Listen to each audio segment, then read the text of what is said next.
Live via Zoom ang spokesperson po ng Trade Union Congress of the Philippines o TUCP, Sir Carlos Oñate. Magandang umaga po, Sir Carlos. Magandang umaga din po, Ma'am Darlene, at sa lahat po ng ating mga taga-subaybay. Sa umaga pong ito, pinag-uusapan po namin dito po sa aming programa yung pagiging upper middle income country po ng Pilipinas.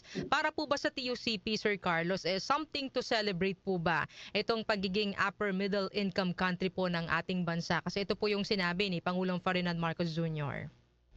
Definitely po, no? Alam niyo po, halos 4 na dekada tayong lower middle income bago tayo naging upper middle income. Siyempre, kumpara mo yun sa kasabay natin Vietnam, 5 taon lang sila, naging upper middle income na sila. Achievement po yun. Pero ang tanong kasi ngayon, paano po ito mararamdaman ng ating taong bayan? No? Kasi ito po ay nasusukat sa tinatawag nating gross national income. Ibig sabihin, ito po yung average na karaniwang kita ng bawat Pilipino. Kaya lang lahat po dito ay naka-factor in kasi OFW remittance, etc. etc. So ngayon po, no, para bigyan lang po ng konting konteksto ito, according po sa ating GNA per capita, kung gagawin po nating arawan yon, nasa 820 pesos daw po per day ang average na kita ng ating mga kababayan.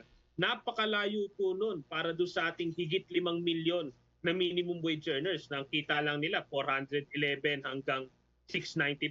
Kahit dagdagan mo yung 85 pesos na pinagmamalaki rin, magiging 780 lang, no? Kulang pa rin doon sa GNI per capita. At the same time, yung GNI per capita na 820 na yon, no? Kung kukumpara natin doon sa living wage na ngayon nasa 1,300, no? Mababa pa rin po yon. So ang tanong ngayon, tayo ba po ay naging upper middle income dahil lalo lamang yumaman yung mga pinakamayayaman sa atin, o dapat tayo ay maging upper middle income by helping yung ating mga minimum wage earners at even yung ating mga middle class na sila nga ay one health emergency away from being the new poor.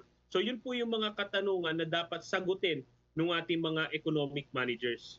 So ibig niyong sabihin, Sir Carlos, no, dahil parang hindi pa rin talaga masyadong ramdam itong pagbabago po sa ating ekonomiya, ito pong pagiging upper middle income country ng Pilipinas, ano ba to, maaari bang maituring na legacy ni Pangulong Marcos Jr.? Alam niyo po, ang mga legacy ng Pangulo ay dun po sa danas ng taong bayan, no? Hindi naman po siya pangulo ng World Bank o pangulo ng iba't ibang bansa. Siya po ay pangulo ng Pilipinas. So yung kanya pong legacy ay nasusukat kung mas naging maginhawa po ba yung buhay ng ating mga kababayan. Tandaan natin, no, yung ating inflation, no, pinakamataas in 3 years. Ang purchasing power natin pinakamababa in 8 years. Tapos, no, wala po nakita tayong reforma na pinagmamalaki natin upper middle income tayo. Di dapat lalong mas afford natin ng mga reforma para itaas ang sahod, ibaba ang buwis. Kasi kumbaga sa pamilyang Pilipino, mas nakakagaan-gaan dapat tayo. Pero bakit hindi ganon yung nararamdaman ng ating mga kababayan? Nag-upgrade yung ating national income status, pero parang patuloy na nagda-downgrade yung buhay ng pamilyang Pilipino. Pero paano ba, Sir Carlos, no, mararamdaman yung pagbuti po ng income status ng isang bansa? Ano po ba yung magsisilbing panukat? Opo, no, yung ating upper middle income status bilang isang bansa, dapat mag-reflect po niya, no, na ni-recognize na rin ng DepEd mismo yung income inequality. Dapat po konti-konti natin natutugunan. Hindi naman natin sinasabi na magpantay-pantay ang kita natin dahil alam naman po natin talagang may social inequality. Pero wag naman pong ganito kalalayo ang agwat nung yaman, no, ng pinakamayaman at yung pinakamahihirap. At the same time, pati dito sa ating bansa, di ba, Luzon, Visayas, Mindanao, para tayong na chop-chop kasi mas mahirap na probinsya, mas mababa ang sahod nila. So ito po yung dapat mga tugunan, yung mga regional disparities, yung mga income inequalities. At dapat po, no, mag-generate din po to ng tinatawag nating higher quality jobs. Ito po kasi pinagmamalaki nila na ikaw ay naging upper middle income, mas attractive po tayo sa mga investments. So hindi po totoo yun, hindi po otomatiko yun. Dahil kung hindi tayo mag-i-invest dun sa ating workforce, dun sa kanilang skills training, dun sa kanilang sweldo at benepisyo, wala po tayong ma-attract pa rin na high quality Filipinos para sa high quality jobs. Patuloy po silang aalis ng ating bansa at magiging OFW out of necessity rather than by choice. Nabanggit niyo na po kanina yung 85 pesos na wage hike, ano? Kasi po itinuturing po 'to ng DOLE bilang historic daw po itong 85 pesos daily increase sa minimum wage. At base din po sa datos, ito po yung pinakamataas so far na inaprubahan. Ano po ang inyong masasabi dito? Opo, no, wala kaming problema kung ang ginamit ni bagong Labor Secretary Tolentino ay highest wage increase. Mhm. Pero hindi po ito historic. Siguro ang historic hindi yung amount eh. Yung historic siguro yung pinangalandakan pa na itong 85 pesos ay makasaysayan. Hmm. Dahil hinati pa po sa dalawang bigay ito eh. Yung 60 pesos sa July Mm. at yung 25 pesos na literal na barya-barya ibibigay pa after mag-New Year. Mm. Sinasabi natin, yung piso ngayon, no, lalong bababa ang halaga nito sa susunod na taon. No? Magkano na lamang ho yung halaga nung 25 pesos na yon. At the same time, ito pong 85 pesos, pinagmamalaki natin, highest wage increase. Mm. Pinagmamalaki natin, Metro Manila, highest minimum wage. 1.1 million po makikinabang dito. Pero mas marami po tayong minimum wage earners na outside of Metro Manila. At sila po sila po maghihintay next month hanggang next year para po makatanggap ng aumento. Meron pong isinusulong yung TUCP na 200 pesos na pagtaas sa daily minimum wage. Ano na pong update dito, Sir Carlos? Opo, no, sa parehong araw na inilabas yung 85 peso minimum wage increase sa Metro Manila, ay napagkasunduan na po ng House Committee on Labor and Employment na after SONA, bubuo po tayo ng substitute bill para sa 200 pesos legislated wage increase.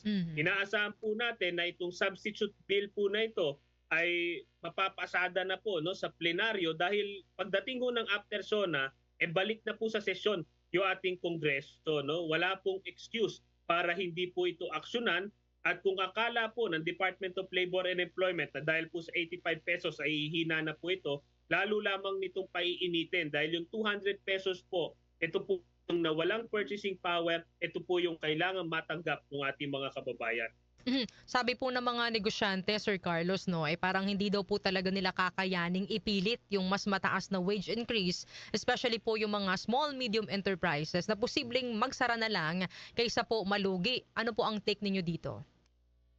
Kahit pisong aumento naman po, laging yan nasasabihin ng ating mga kaibigan sa employers. No? Ang problema, wala silang binibigay kasing amount, wala silang binibigay na mga numero. Kami po, may numero kami. Kinompute na namin yung 200 pesos, 9 to 15% lamang ng kanilang annual profit. Malaki ka man o maliit. Yung 85 pesos, ito po, no, pinagmamalaki pa nila ito. First time daw nila officially nag-descent dun sa 85 pesos. Kinompute na rin yan eh. Yung 85 pesos, yan lamang po 5% ng kanilang tubo. At wag po silang magtatago doon sa mga MSMEs. No, sa MSMEs po natin, 5 to 6% lamang po ng kanilang kita ang pumupunta sa pasahod. At yung micro enterprises po, sila ay automatically exempted.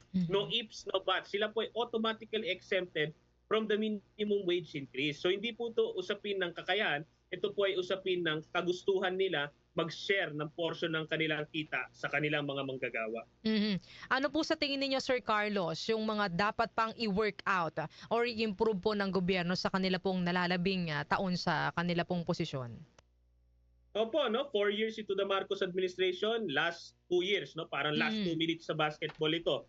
Unfortunately, no, yung meeting with the president ng labor sector hindi na po naganap yan, no. Zero pa rin po yung ating mga manggagawa, walang pamana itong administrasyong ito sa ating mga manggagawa, no? Wala po tayong mababanggit na labor legislation na naipapasa. Kaya nga sabi namin may bago tayong labor secretary, hanggang yung labor secretary nga hindi pa rin nami-meet ng labor sector, no? Magsimula sana sa pulong. At doon sa darating na State of the Nation address ay ilatag ng Pangulo, no, yung mga priorities. Isama naman niya itong mga pinaglalaban ng mga manggagawa, yung legislated wage increase, yung tax reform, no, yung income tax reform para sa ating mga middle class, no, or at the very least kung hindi no magagawa yon, no, mag-certify yung sergeant o mag-prioritize, sabihan na lamang yung kanyang mga economic managers na wag namang harangin na naman ang Kongreso at respetuhin, no, yung Kamara at Senado sa paglikha ng batas para sa mga manggagawa. Maraming salamat po Sir Carlos sa pagbibigay po sa amin ng panahon ngayong umaga. Bago po namin kayo bitawan, baka may pahabol na mensahe pa po kayo sa ating po mga taga-subaybay. Opo, no, sa ating mga kapwa manggagawa, no, tuloy lamang po yung ating laban, no.